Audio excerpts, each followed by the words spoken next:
Hi, everybody, and welcome to this Development Studies Association webinar on researcher and NGO collaborations to tackle inequality and injustice. I'm Mike Jennings, and I'm based in the Development Studies Department at SOAS, University of London, and I'm also a member of the Development Studies Association, which is hosting this webinar. I have an interest in this topic because much of my research is on and with NGOs and other civil society actors. So I've navigated various types of collaboration with NGOs and other organizations, and I've seen both their potential, but also perhaps some of the challenges that come with that. Before we start, just a very quick introduction to the Development Studies Association. We're a UK-based membership organisation for all of those studying, researching and teaching on global development issues. Although our membership is far broader, we have many members from the Global South. And the DSA recognises and engages with the brilliant work that is being done by NGOs, civil society organisations, activists, and so on. And we recognise the potential for much closer collaboration between those perhaps on the more academic side doing research and those working in those organisations. And one of our ambitions for this webinar is that it can help the Development Studies Association foster closer links and promote this kind of collaboration. So with that in mind, we have three practitioners who will be helping us over the course of this chat think about the ways we can support better collaboration between NGOs and researchers. Hopefully you've already seen the biographies of our brilliant speakers, and there may well be something up in one of the chat boxes as well, a link you can follow it as well. So I'm just going to do a very brief introduction before we dive into the questions. Beth Chitekwe-Biti is Director of the Secretariat of Slum Dwellers International, a global network of slum dwellers. Naomi Hossain is a political sociologist and research professor at the Accountability Research Center at the American University in Washington, DC. And I'm really pleased that in September she'll be joining us at SOAS in the Development Studies Department. And Sandra Martinsone is Interim Head of Policy, Advocacy and Research at BOND, which is the UK's network of international development NGOs. Okay, well, with the introductions done, we haven't got long, so let's dive straight into the questions. And the first question I'd like to put to our panel is what you think the challenges to NGOs and academics working together are. Perhaps if I could go to you first, Sandra. Yes. Thank you very much, really, for having me here. And as I was introduced, I'm working for BOND, and we have more than 400 members. So we have a kind of good oversight of the British NGOs and how we're operating. So I would say this obviously this is not actually new issue, and I think we have been really dealing with this challenge for some time, and looking at our experience, I think that one of the maybe the key things really is working against kind of different time frames. I think in the NGO world, I think we have a bit more kind of faster pace, and we need things here and now, and also very reactive work as well on the current kind of challenges. I think there's also about really the balance of really the research or knowledge for impact rather than just kind of exploring and assessing things. And that's, I think, it's just about the focus. It's not about one is better than the other, but it's just the focus. And I think there's also something about maybe a little bit of the politics and impartiality. I think there's a bit of that kind of perception as well of academic research being more focused on the kind of knowledge and more impartiality, whereas many NGOs actually operate really in a kind of more political space, where also, especially working towards some kind of specific social change, you have to basically be political. And just kind of really one specific example also from my area of work, which I'm also covering, is sustainable economic development. As we know, right, is there's so far actually economic policy has been, dominated by a very orthodox, approach to economics, and that's been kind of the, essentially presentation of economic science. But what we really more and more, I think, feel, and we can gaining that this consensus that actually, these approaches really are not working, and there's, I think, there a little bit of upheaval now of the more heterodox approaches, which have become more kind of popular. So I think there's also maybe a little bit of illusion as well about what is impartial and what is not, and how political are we or are we not, and that kind of clash a little bit, I think, is also what at times is a bit of obstacle. So maybe I'll leave it here. Thank you. Thanks, Sandra. Some really important points there. Beth, would you like to come in on this? Yeah, so I struggle with the words objective and impartial, because I don't think we are sort of like wired that way. We have opinions and viewpoints. I think from my experience as a NGO leader working with communities of the urban poor, and in some ways interacting with researchers, what I've found is that you have to kind of like be self-reflexive yourself in terms of your positionality, but I don't think anyone can come into research with impartiality. And subjectivity in itself is not a bad thing.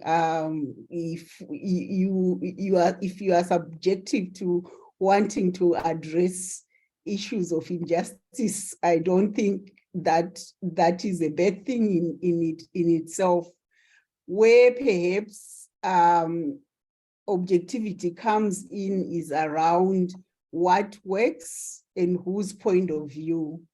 My experience has been that sometimes researchers do not question their positionality properly, or we're talking of NGOs, and NGOs are also professionals in a lot of cases who are working with constituents, and that comes on its own with power in terms of the communities that they are working with.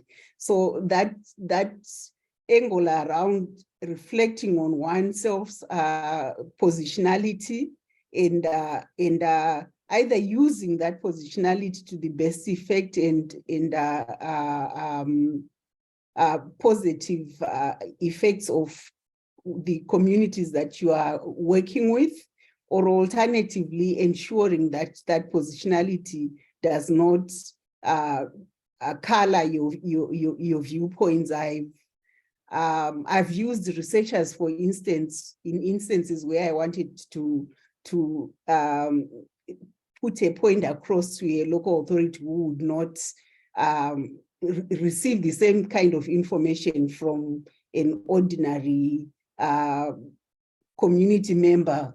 So it's also like playing the politics in some ways, but I totally, yeah, when I did my PhD, I struggled a lot with this word about being objective. I'm not objective, and I don't seek to be objective. I'm very clear about what my viewpoint of the world, and I'm working towards that. I think where perhaps the issue becomes complex is where you are so subjective that you don't see what is there. But I really think all of us who are working in this field already come with a position. We have a positionality around wanting to work for a better and just world. Thank you. Thanks, Beth. Yeah, some really interesting things to think about there around kind of objectivity, positionality, and so on. Naomi, what about you? What are your thoughts on this? Yeah, I mean, I found myself squirming a bit because I was feeling that, I've often been the researcher in these relationships, but I've also been on the other side very often. I started my career in the research department of a very big NGO, BRAC, and at the Accountability Research Centre where I am now, our whole mandate, our whole agenda is to work with movements and activists, civil society actors mainly, to lift up their perspectives and to really amplify, give NGOs and civil society the opportunity to set the research agenda in accountability studies. I think is very much what we're about. And it is, all of these questions of objectivity and positionality are absolutely crucial. One of my colleagues who may be on the call, in fact, we've been working on labour rights issues right now, and she's an activist. She's a labour rights movement person, and I'm a researcher. And we have this stand-up shouting matches. I say, you can't say that. You can't say that. She's like, why can't I say that? It's true. I believe it. I want to push this line. And I'm always going, well, yes, you can do that, but you have to have the evidence. There's a way of doing it that is much more persuasive and much more convincing if you're a little bit more considered and a little bit more temperate in the way you say it. It's more powerful than if you just shout it from the rafters. I think that's really important. I think the really big challenge, though, for academics and NGO researchers working together is that the incentives are not really aligned. Sandra alluded to the timeframes, and that's a big issue. We're not all necessarily doing it for the same reasons, which is why the way we do it in ARC, sitting down, deciding really what we want to do together. And making sure that those who are actually doing the work on the front line are the people who get to set the agenda. We try very hard to do that, while also bringing those debates into a kind of an academic sphere, giving them a kind of an academic respectability, more than a veneer, a robustness, but nevertheless allowing these two to speak to each other in a way that is otherwise quite difficult to do. But if you don't get those incentives aligned, it can be very tricky. I've seen some really, really, ugly relationship breakdowns over these conflicts over research, or just really bad research, or, a real waste of everyone's time and energy. These things do happen. So getting those incentives aligned in the first instance when you embark on a new relationship between researchers and NGOs seems to me to be absolutely critical.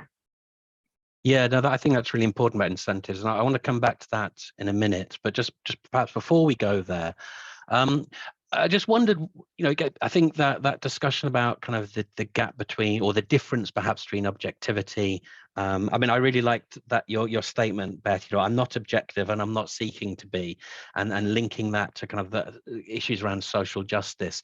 And I suppose, what are the implications though of that when there is conflict between what is being kind of put forward by the researchers and the NGO understanding? So, for example, I'm clearly not going to go into details, but colleagues have worked on research where their findings have directly contradicted and found serious problems with an approach taken by an NGO, and that led to immense tensions. The NGO clearly didn't want that work to be published beyond because they disagreed with it. The researchers stood by everything that they said.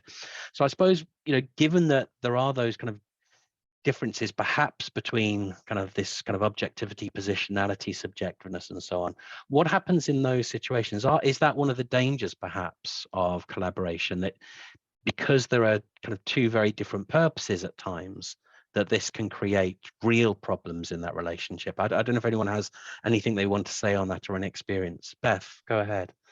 Yeah. So I think I want us to disaggregate NGOs from communities who are living those lives, because in our context, NGOs are professional organizations that are working with, for want of a better word, beneficiaries or communities. So their interests are often also questionable in the same manner that you could question the interests of researchers. So the example that you gave actually is quite relevant. What our experience as SDI has been is that the way SDI has aligned communities with NGOs that support them is to actually build on ensuring that the NGO understands that they are there as a support to the interests of the communities.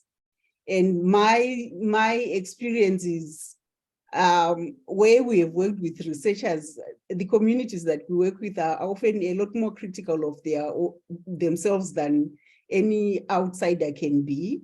And for as long as there's openness around coming together to really understand what this research is about, what it will benefit the particular community, and what the researcher is trying to find out. And there's also an obligation on the part of the researcher to come back and report and have a conversation around the findings and be open to be to a different point of view. I think that can often address the issue that you have put across. My experience sometimes is there's a level of elitism that comes with academia when people go into communities. There's an assumption that academic knowledge is superior to local knowledge.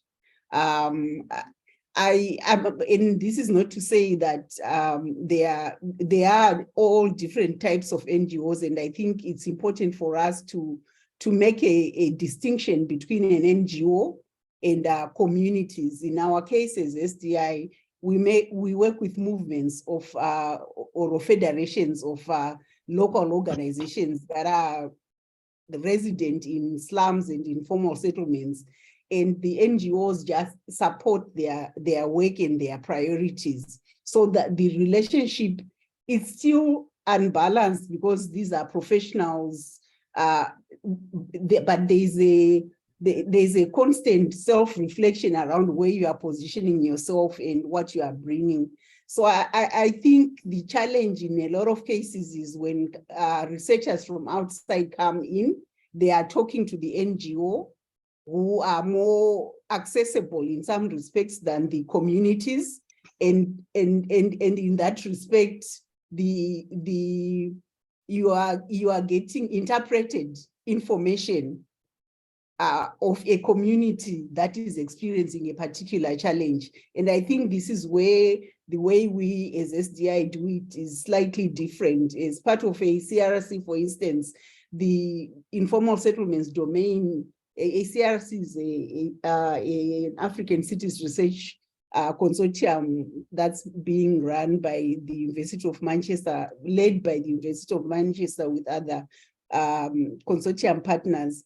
The communities are part of the research. They are data collectors, but they are also participating in the analysis of that data and working to reach the conclusions. It's not always easy.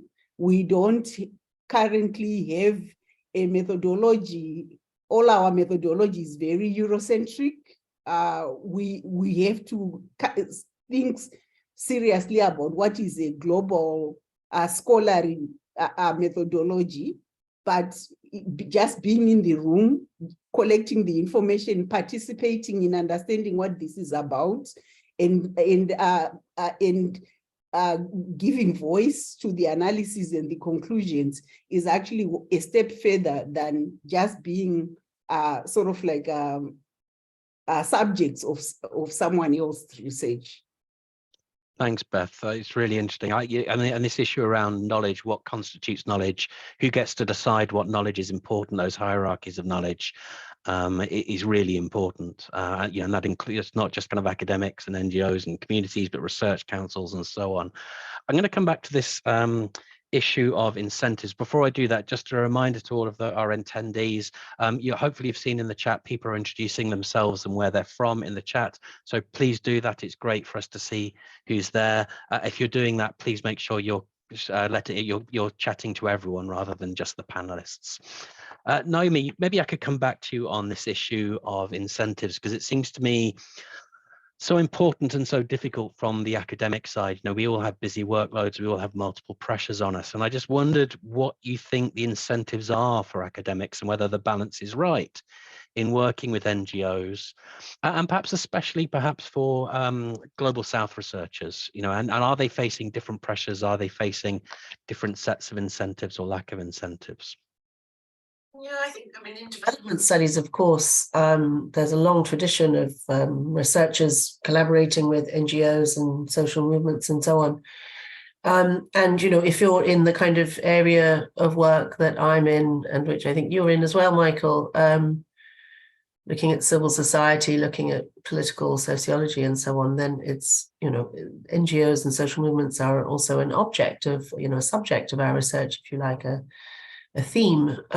But the incentives really for researchers in development studies, I think, to work with NGOs and social movements, so on, is access. It's getting much closer to an understanding of what's going on,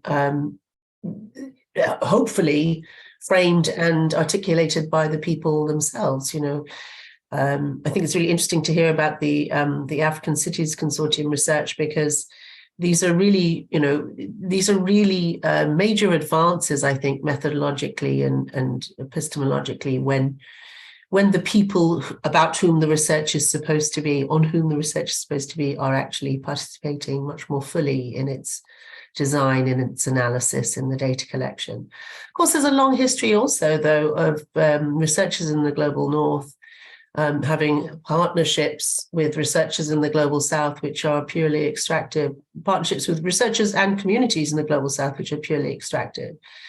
And one of definitely the best things that I've learned over the many years is, you know, this is difficult and complicated and so on to do, but making sure that when you have worked with a community, that in some way you go back to that community and share what you've learned and get them to tell you whether you got it right or not. So that when you take those results off to whatever policy space or whatever article you write or whatever report you produce, whatever webinar you speak in, that you have actually, you know, made sure that you aren't, you know, talking absolute rubbish, that the people about whom you're researching and so on have had the chance to check it. That extractive relationship, though, is really persistent. And, you know, working in the US now, I think the culture of academia is a bit different in international development. There's a real publish or perish culture here, which is, I think, a bit different to the UK. And it means that there are some quite extractive relationships. I've heard of quite a few bad situations like that, which I see somewhat less of now in the UK, in the European development studies world.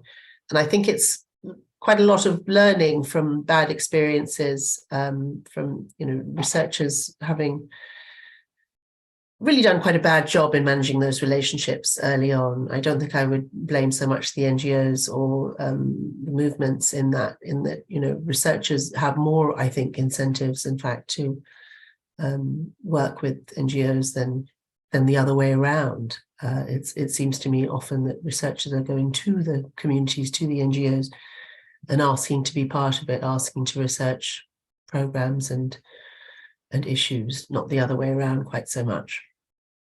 I mean, Sandra mentioned timeframes or different timeframes, and that seems to be really important. And, you know, kind of coming from the academic side, you know, I can certainly see that, you know, my time frame for doing a bit of research tends to be much longer than the need for an NGO which wants something now.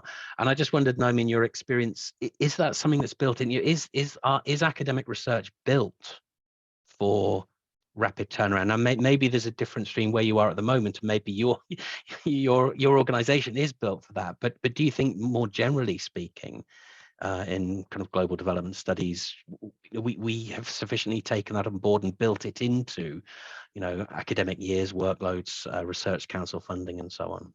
I think that's a really good point. You know, the speed with which, you know, if you're an organization, you're trying to renew your grant, or you're applying for something, or you need to make a case for some approach that you're taking, you need the results now. You need it like immediately. And then there's some research saying, yes, but I need a year to develop and test my theoretical framework. And it's not helpful. I'm working right now with Education Out Loud, which is it's an initiative to fund civil society groups working on education in the Global South. And I have decided, in my great wisdom, that we need to have a real review of the literature and understand what's been going on with civil society and education over the last 25 years. And when we present these findings to the activists on the front line, they're like, yeah, but you know what? Right now, what we're facing is this. Right now, we're facing this problem with COVID and the learning loss and the recovery and so on. And I'm like, yeah, but we need to understand this long perspective. So these perspectives don't necessarily mesh very well. But I still think that when you have those longer perspectives, you are able to see the current challenges more clearly. And sometimes it really is important to have the time to pause and really reflect. And I think academics can also provide that space for activists and frontline movement actors. And I think that is really what we try to do in the Accountability Research Centre, is to create that space. It's not so much about the papers and the publications, so it's very much about the process of learning together. Yeah, thanks. So that's really interesting to think about, and certainly things that need to be taken on board from a university or an academic research perspective. So if we're thinking now about ways that we can actually improve the collaboration and the partnership, what things can be increased, or how can it be increased, how can it be strengthened? I wondered if there are specific measures, instances, actions, policies that you might be able to think of, or areas that might be important. Sandra, perhaps if I could come to you first. Obviously, it's a question about any of those things that you might think of, but I was particularly interested, I think, about the role of the boards of trustees of NGOs and civil society organizations, and if is there a role for them, or are there things that they need to understand that perhaps they don't at the moment that might kind of help facilitate this? Thanks. Yeah, I have also a few more points for reflection, which I may share as well in a minute. But yeah, I think obviously the NGO boards are the main governance instruments for the NGOs, and I think that will be only beneficial. That's my view. I don't think there's been a very common practice, to have really academic personnel being on the boards to really give also more the kind of the science research perspective on the topics what we work on. I guess maybe the challenge might be more technical focus or the specialism of specific NGOs, because as you may imagine, if we talk about development, it's everything really, and to also be really bringing that kind of very relevant knowledge, you probably would need to be more specific. But I wanted to also, suggest bring in a few more ideas, the kind of other way around as well, So for example, many of you probably know Duncan Green is just one example, but I think there's also this professors in practice where actually NGO practitioners also join the universities research institutions, to providing more that practical experience and knowledge, creating more kind of these practical links between NGOs and the institutions. And again, back, there could be maybe, also university,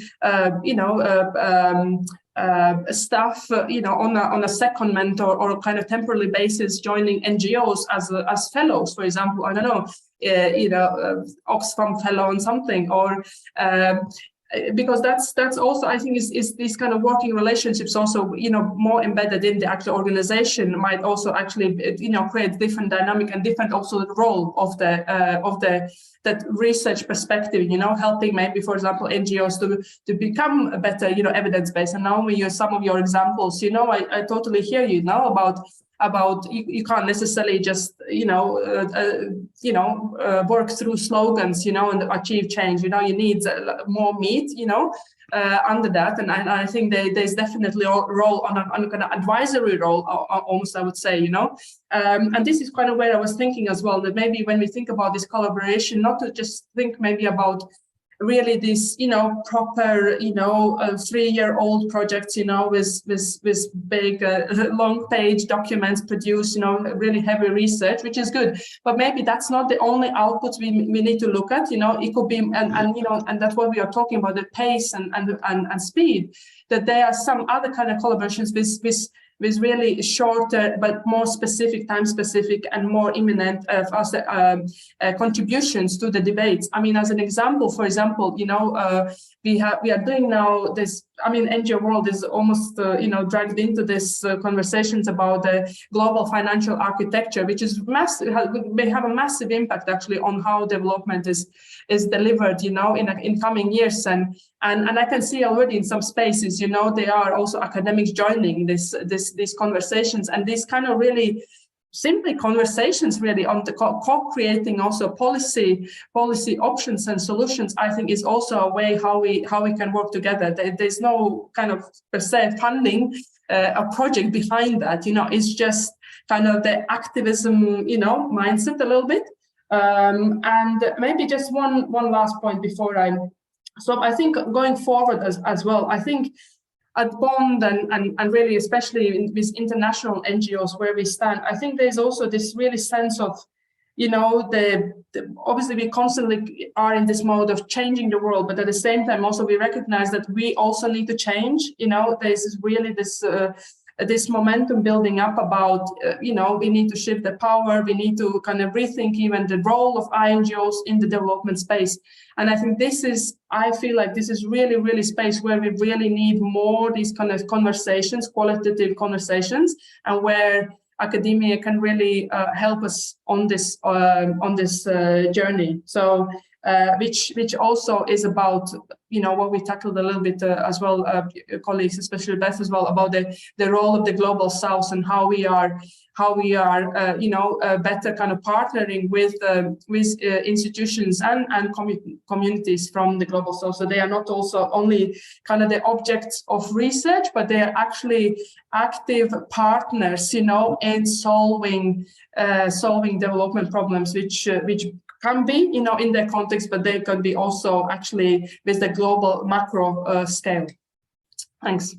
Thanks, Sandra. Thanks. Beth, how about you? If there are things that you could do to improve it, or things that you have done perhaps, are there things that you need from researchers' data to be presented in particular ways, or so on? What kind of things would work for you and for your organization?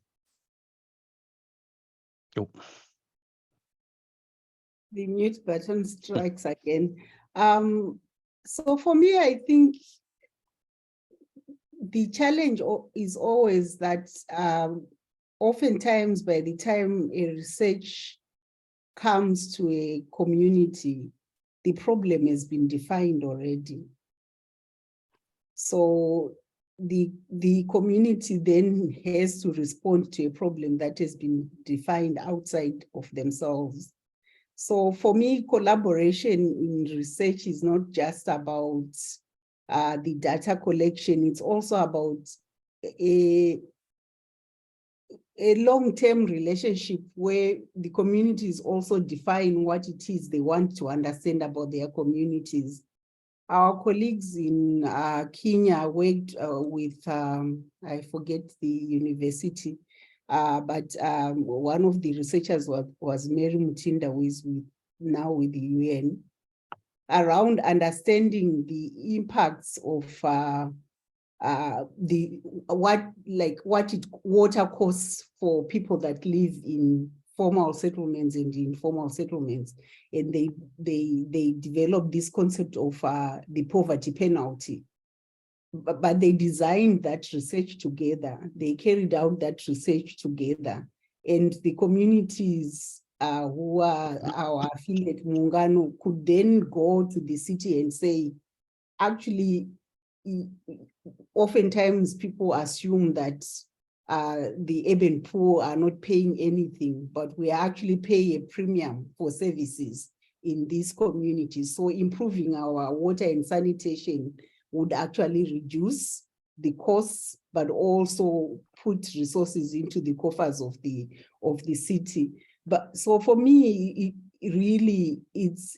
there are often assumptions about the problem that are designed outside of the communities, and then ultimately, by the time you look for partners who are suitable for this research, you have already defined what the problem is, and I think that is one of the most problematic issues. Then, of course, research institutes or academic researchers are constantly doing research with different, your interests change, for instance, or your regions change. I'm now interested in Latin America. The value, where we have found value in academic researchers, in my experience, is people who have stayed the course, who have come several times and worked with us through a variety of issues. And I think that also builds trust. And in that respect, you don't get generic answers.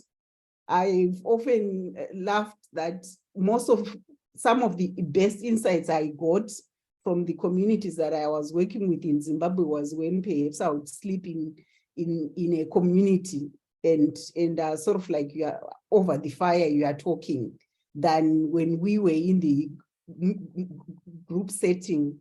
So I think, but unfortunately, the way the research funds are structured does not allow for that. And then, of course, there's the real issue that there still continues to be a power imbalance between researchers from the global south and researchers from the global north.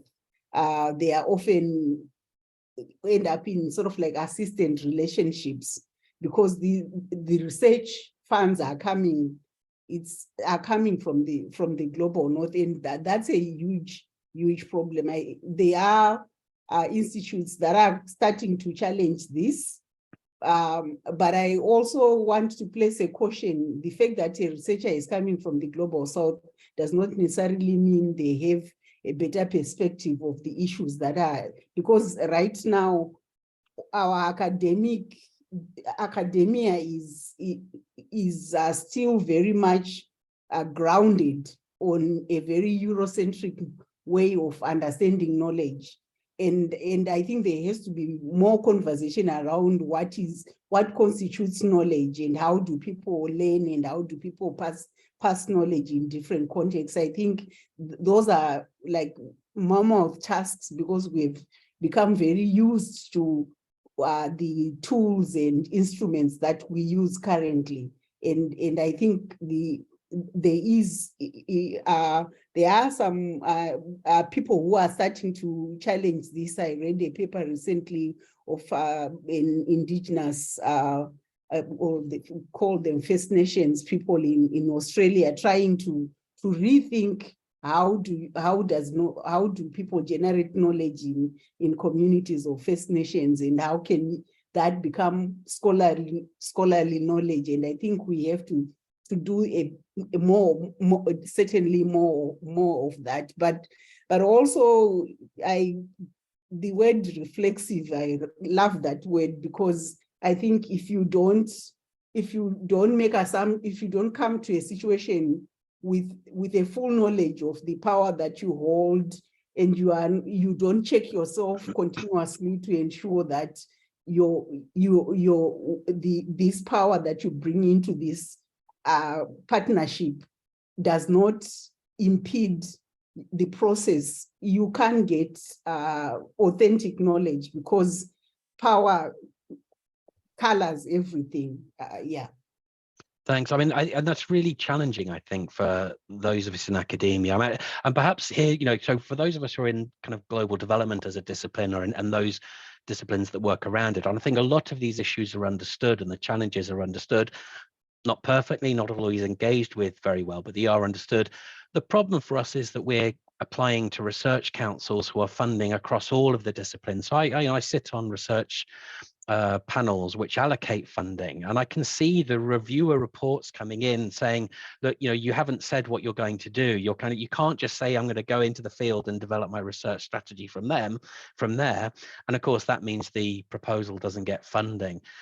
So it's a real challenge, and I wonder therefore if one of the solutions to this is to think about the way in which kind of NGOs or other organizations can start to fund their own research, and for universities to see that as having the same kind of prestige as getting you know, a research council funded grant, even if it's coming from a different source and it's for doing different things. But you're right, there are real challenges in addressing those. Naomi, I suppose carrying on with this theme, but perhaps if with a particular slant at looking at kind of global South researchers. I mean, Beth, you talked about that power imbalance between global North and global South researchers, and I think a really interesting and important comment about not making assumptions that, you know, just because you're from the global South or from the global North, your knowledge is better or worse, or you are better able to do the research. But that being said, clearly one of the issues is how do we address that power imbalance? And Naomi, are there things do you think we could do better to ensure that knowledge production and research undertaken in the global South by global South researchers is valued and recognized in those partnerships? Gosh, okay, that wasn't exactly the question I thought you were going to, but I think what Beth said about you know, the elitism, academia is an entirely, you know, elitist sector, and you're absolutely right about that. The distance between a global South researcher from university and the communities that the NGOs and social movements are working with can be vast and can be almost as unbridgeable as the gap between somebody coming from the North. I think, though, that some of these points about the need to invest in long-term relationships, and those are the best kind of research, but also the most kind of solidaristic research comes out of those sorts of initiatives, those sorts of relationships. I think we found that very much at the Accountability Research Centre. I always say, you know, I've had very few jobs in my life, but I've never really left anywhere. I keep working with the same people over and over again, because that enables a kind of a higher quality of research, a more ethical type of research that I feel is, you know, less unsatisfactory than other kinds of research. But when I just wanted to pick up this issue, though, of you mentioned the research councils, and you know, we've talked a lot about the incentives that researchers have to engage with NGOs and social movements, and you know, I think there's a couple of things there. One is universities really should support their researchers to invest in these long-term relationships, and you know, sometimes the research councils have these grants where you can have meetings with your partners before you do a big project together. But, you know, often people, you know, start making the relationships when the call for proposals comes out. I mean, that's like way too late, you know. You need to have started 10 years ago, 5 years ago. Okay, if you're very young and new, that's not possible perhaps. But, you know, there's no point in creating a relationship just then and there because a grant call has come out. It just doesn't work. But there's another thing I noticed. I was doing some research ethics training recently. And I noticed that, you know, there's very extensive, and this is, I haven't recently done any UK research ethics training, it's the US one, very, very extensive and detailed, lengthy training on all kinds of details of law and this and that, data management and so on.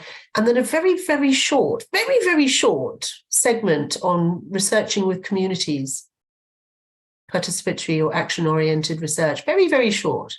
And I was like, this is, you know, especially for people like us working in the development field, this is an area we really need to develop, is the research ethics training on working with communities, working with actors on the ground. So I would put a lot of emphasis on those two things: universities investing in long-term relationships, and research ethics training that really emphasizes how do you work with communities. It's not all about data management and, you know, that sort of thing.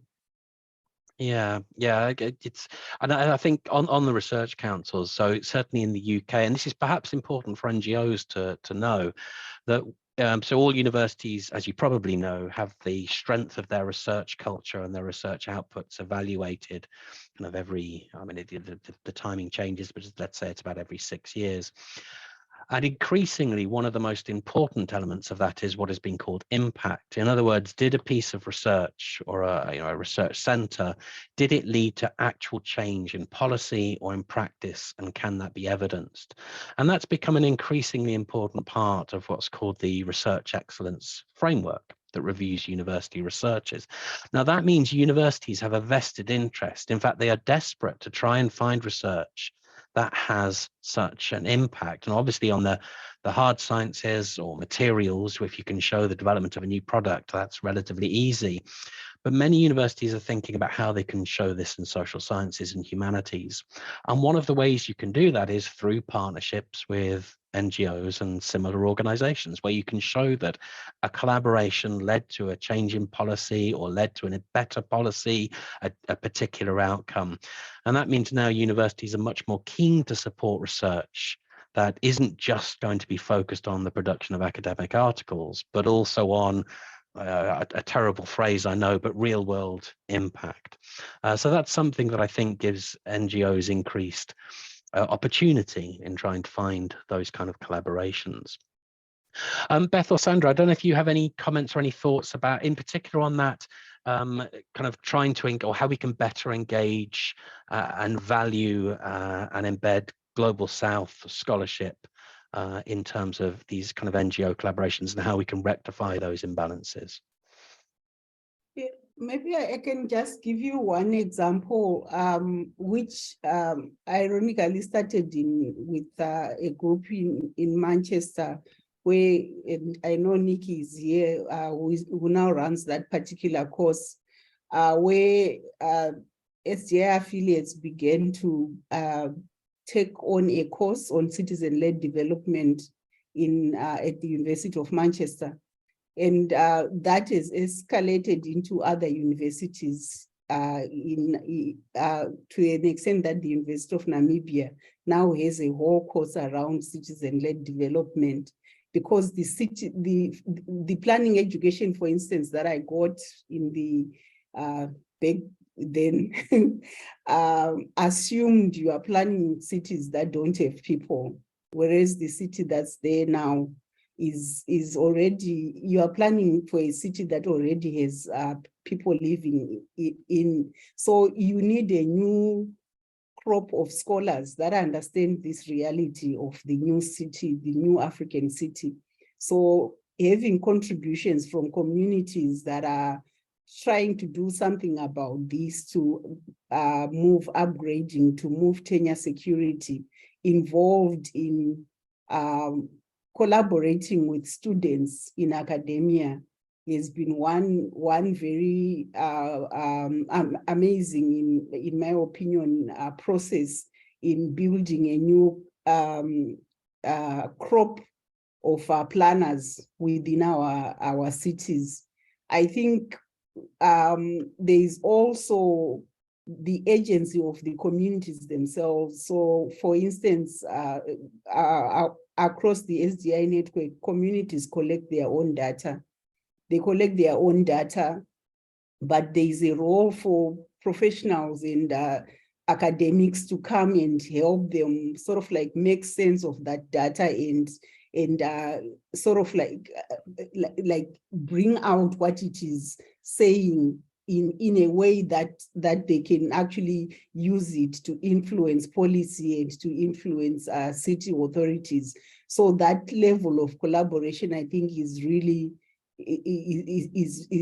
great. And we, speaking for like the SDI, we really value that level of support. So there are certain things that communities can do for themselves, but there definitely is a role for professionals and academics to come and help in sort of like adding value to what communities have already collected themselves, but also even just interpretation. In what Sandra said, or someone in the chat said, seeing this information is equally valuable to what a journal in one of the most prestigious journals, journal article in one of the prestigious journals. So seeing the value of that information is also quite important, and validating the community's own knowledge. And that's what we saw with this citizen-led development course, because like you are just validating that you have information that actually master's students in a higher education entity do not have. So that validation is absolutely critical in terms of the confidence of these community leaders in ensuring doing their work. We are now doing that with Cornell as well. So there is also, and we've done that with the new school in the States, that alignment of students actually learning from communities in terms of what they are doing. Thank you. Look, we kind of got, well, actually 10 minutes or so, a bit less. So I'm just going to pick up on some questions from our attendees. If you've got a question, if you put it in the Q&A box rather than the chat, that will make it easier for me to see it. We probably won't have time to speak to many, but we'll see if we can get through a few anyway. So the first question is, I wonder if any of you could tell us about, give an example of where NGO and researcher interactions have made a real progressive difference, and if there is something we can particularly learn from that. I don't know if any of you wants to come in on that, if you can think of a good example.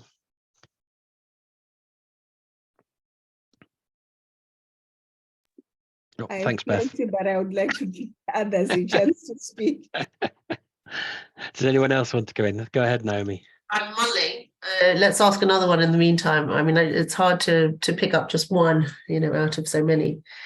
Beck,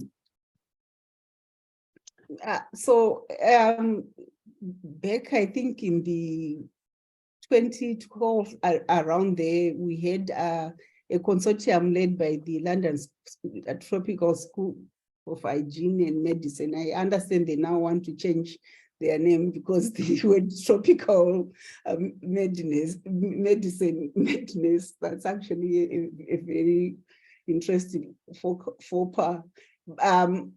We looking at water and sanitation. We were looking at water and sanitation, and we did the communities that we work with in Zimbabwe mapped the availability of water and sanitation as part of this research consortium in a city called Chinhoyi, which is a middle-sized city. They produced documentation around what was available and not available. Ultimately, the result of that research ended up with the city putting a levy that has gone to upgrade water and sanitation in that city. So the impetus of that particular project in just mapping the unavailability of water and sanitation in certain localities of the urban poor, the result was there was also a publication of some policy documents as well, and that had a very immediate impact in that particular city. I think one of the examples that I would give is again a long-term relationship, a monitoring of education policy in Bangladesh that I was not part of, but saw over many years. Actually, it was over a decade or more, which was the campaign for popular education in Bangladesh, working with the Bangladesh BRAC, the research and evaluation division of BRAC, and essentially monitoring what government was doing and what the outcomes were for education. And this over a decade or more kept the pressure up on government, and the government used to hate it when their report would come out annually. But this was a very close collaboration, and the movement really set the agenda. And I think that was partly because the researchers were very much subordinated to the movement agenda. It was very much for supporting the goals of the campaign, and that went on, and it still goes on. and it's had a really quite profound impact. I think, on a smaller scale, we've got plenty of examples at ARC from our publications of relationships that have really helped NGO or more often movement people really reflect on what they're learning and share that learning. And I really do urge you to come and have a look on our website. I'm going to give you the link in this chat so you can have a look. We've got so many of these examples, I'm finding it a bit hard to pin one down. Thanks, Naomi. That'll be really useful. A question here from Helen, which is saying, I wonder if the panelists have any thoughts about the silos within academia and whether they contribute to challenges in making research more relevant or impactful for NGOs. I suppose I'd also ask about the potential for silos within kind of NGOs and international NGOs. And Sandra, I wonder if Bond is the things that Bond can do is a useful way of kind of avoiding NGO siloization, if that actually is a thing. I don't know if anyone has any views on that. Maybe just one point on this. I think is I find interdisciplinarity coming more and more as a thing. What we really, when we look at any kind of issues we work, even for example now looking at the food security, which is a massive issue, right? As you know, hunger and all that. Actually looking at purely from a very kind of specific angle, you might actually miss a quite big picture. What's actually contributing and shaping the issue. So. But I think that also requires, different ways of working, and bringing in different kind of expertise, both on NGO side, but obviously also on a university side. So one specialism not necessarily may answer that question. So, for example, even on economic side of things, the purely having just an economist working on something may not necessarily provide the full answer. And just a little bit, maybe just also an example, which I think is a good example of collaboration, but not necessarily just on the research, but my former workplace, REDAR, which is humanitarian capacity building organization, they have a long-standing, and I just checked, it's still ongoing for like more than a decade now, with Oxford Brookes University. They definitely did research together on kind of more kind of professional side of the humanitarian assistance and the humanitarian professionals. And they're still having also the joint courses, which are kind of accredited by the Oxford Brookes. So I think there are also different, other kind of types of collaborations which can happen, linking the practitioners with the academia and ensuring also that there are certain standards maintained and the best practice, best knowledge, newest knowledge as well is integrated into those things. Thanks. I don't know if does anyone else want to come back on that particular question? I think we've got time for one more response before we bring this to an end. I mean, I think you're right. The interdisciplinarity is certainly becoming a much bigger thing, and I think people in academia, people have always talked about the importance of interdisciplinary research, and often that's been lip service. And those people who have tried to do that have found themselves kind of slipping between two silos, and in doing so have often become invisible. But now I think actually that is changing, and those who can kind of genuinely show they're doing credible interdisciplinary research, are finding that that's being supported. And again, I think you're right, that kind of helps escape the silos, but also becomes much more useful potentially to NGOs. Look, thanks everyone. Unfortunately, this does bring us to the end of our time this afternoon. I know people have got to go off to other meetings and other things, but I think it's been a really productive and interesting discussion. And I think we've highlighted a number of both challenges, but also possible areas where we can improve and facilitate greater partnerships and collaboration. And of course, these discussions are continuing. This certainly isn't intended to be the end of them. DSA is hoping to build on its relationship with Bond and start and turn this into a more formalized discussion and relationship. The DSA will be growing, and we'll be sharing resources on this kind of issue of partnerships and collaboration on our website, including this talk, but also developing resources that can be used for that. And we have our DSA conference coming up next month, where again, issues around partnership, collaboration, how do you work with communities, the ethics of research, as well as the findings of that research will all be featured. So if you're interested in attending, do have a look at the website. We're still taking registrations. And we have an NGO working group, or study group rather, within the DSA that are engaging and reading around these issues. And you're all very welcome to take part in those discussions. So you can follow us on social media, you can join the organization, join a study group, or come to the conference. So do have a look at the website if you're interested in those kind of things. But I'd like to thank our fantastic speakers, Beth, Naomi, and Sandra, for their insights, their really thoughtful responses to the questions. Also like to thank Nomad IT and the DSA for hosting this webinar. And of course, I'd like to thank you all for coming. So thanks very much, and I hope to see you at some future DSA event. Bye.